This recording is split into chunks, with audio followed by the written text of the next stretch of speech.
results of gun violence affect everyone in our community. In 2020, Little Rock Police Department had 3,655 violent gun crime offenses. There were 3,414 reported incidents, both violent and nonviolent, that involved a gun. While these numbers are staggering, when one individual loses their life due to gun violence, that loss ripples out to many in our city. Jolanda Moore lost her son, and Consuelo Lowe lost her brother.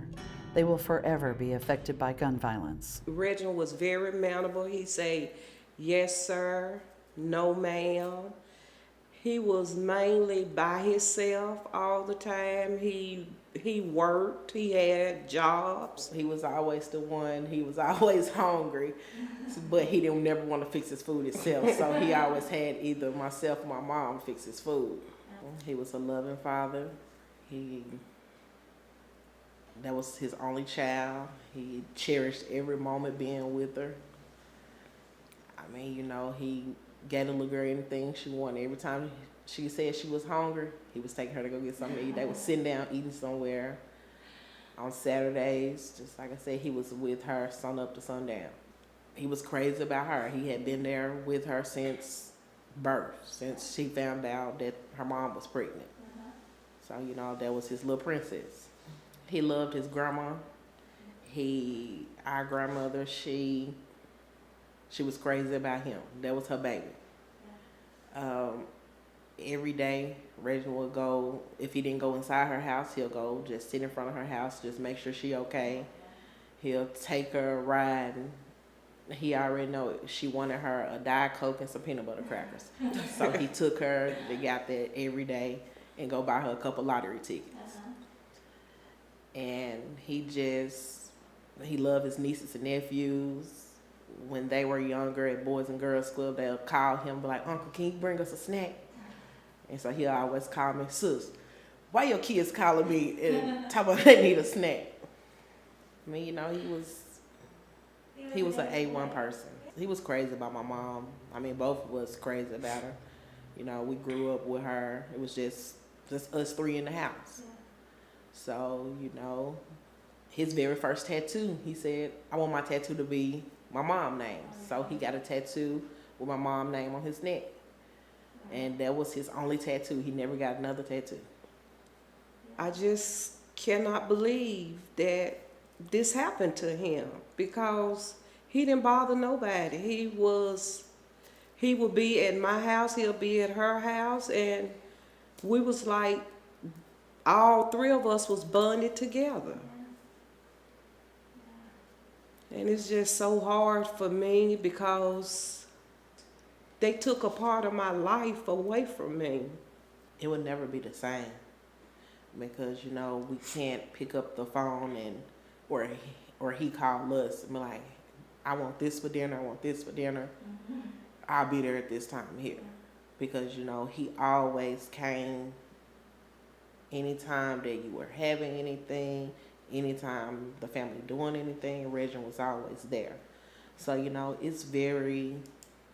the holiday's not the same. I can say that, we don't get the same joy to spend the holidays with one another. It's like everyone is lost, My mom have her household, I have my household, so, we not even there. We gonna go show our face. But as far as just sitting down, just eating and talking and just being together like that as a family, it's different. I want justice for my son because he did not deserve what we have to go through. And if anybody know anything, please come forward. I mean, I just want to be at ease and I want to be better than what I've been. And I just want some justice for it. Yeah, we most definitely want closure. We want, we want to know why. Why was it done? Why you pick him? Why did you decide to come to his house?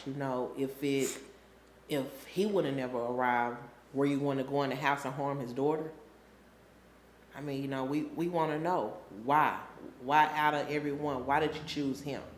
Just like I said, it's not a day go by that we don't think about him. It's not a day go by, you know, especially my mom. My mom go to the cemetery. I know she go more than me because I'm working or running around with my children. But my mom is at that cemetery every week, several times a day. So, you know, that's the only place we can visit him. You know, one thing we always said was when he was pronounced dead on September the 18th, that we'll never forget him. We celebrate him the day that he passed away. We celebrate his birthday every year.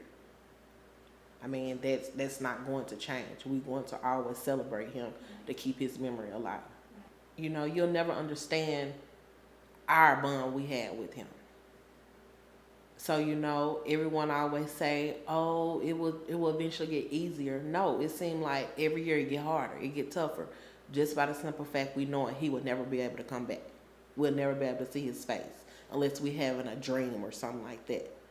Or if we looking at a picture. I mean, you know, a person don't understand how hurtful that is when a loved one is taken away from them. Because of time, you can never put time on healing. You don't know, it can take months, it can take years. I mean, you know, it can take some days, but I mean, just like I said, as close as we were to him, we don't have a time when we'll be completely healed. To be honest, me or my mom haven't even grieved behind this. Little Rock Police Department wants to stop gun violence in our city, and there are ways that you can help. In 2020, there were 356 reports where a gun was stolen either out of a vehicle or during a home burglary. By removing guns from your vehicles and keeping them safely stored with a gun lock, you can help reduce the number of guns that end up in the hands of criminals and may even prevent an accidental in-home shooting. If you need a gun lock, they are available at no cost at each of the following Little Rock Police Department locations: at the headquarters at 700 West Markham, at the Downtown Division, located at 3917 West 12th Street, at the Southwest Division, 6401 Baseline Road, and at the Northwest Division, 10001 Canis Road.